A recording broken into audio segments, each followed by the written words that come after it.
NEET और प्रतियोगी परीक्षाओं के पेपर लीक को लेकर दिल्ली की सड़कों पर शुरू हुआ संग्राम अब देश की सबसे बड़ी सियासत बन चुका है। सोमवार को जंतर मंतर से संसद मार्ग की ओर कूच कर रहे छात्रों और युवाओं पर पुलिस के लाठीचार्ज और आंसू गैस के गोलों के बाद मंगलवार को दिल्ली के अस्पतालों से लेकर संसद भवन तक जबरदस्त हंगामा देखने को मिला।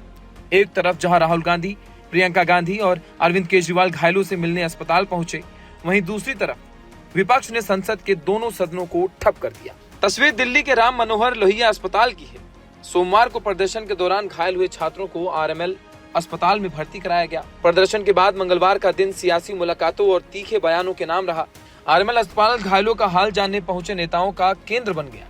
केंद्रीय मंत्री जेपी नड्डा ने डॉक्टरों की टीम से घायलों के इलाज का जायजा लिया। इसके तुरंत बाद आप संयोजक अरविंद केजरीवाल, आप सांसद संजय सिंह, सौरभ भारद्वाज, दिल्ली की पूर्व सीएम आतिशी भी आरएमएल अस्पताल पहुंची और छात्रों की स्थिति पर चिंता जताई।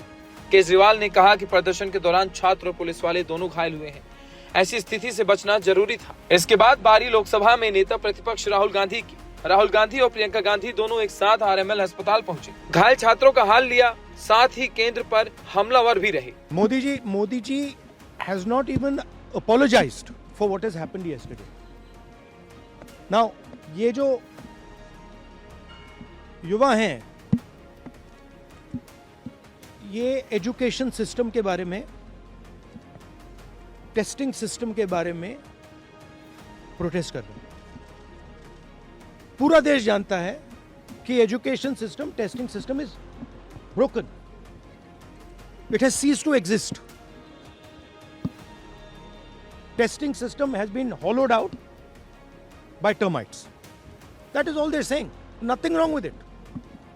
We've been saying it. I've been doing presentation after presentation about this.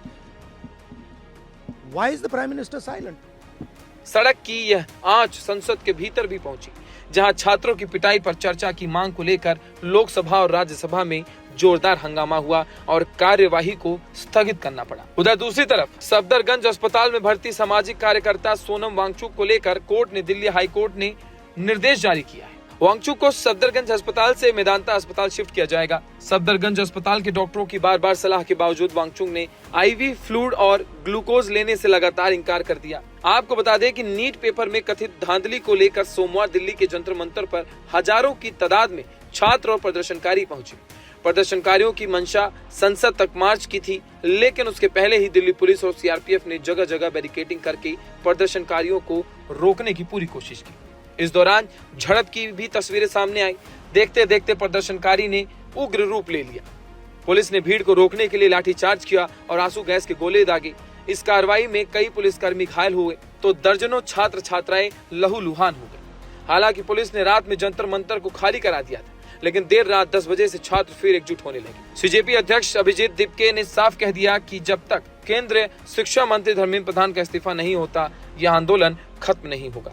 शिक्षा व्यवस्था पर उठते सवाल, सड़कों पर उतरते छात्र और अस्पताल में इलाज के साथ सियासत, यह मुद्दा अब सिर्फ पेपर लीक तक सीमित नहीं रहा, बल्कि सरकार की नीतियों और नियत की परीक्षा बन चुका है।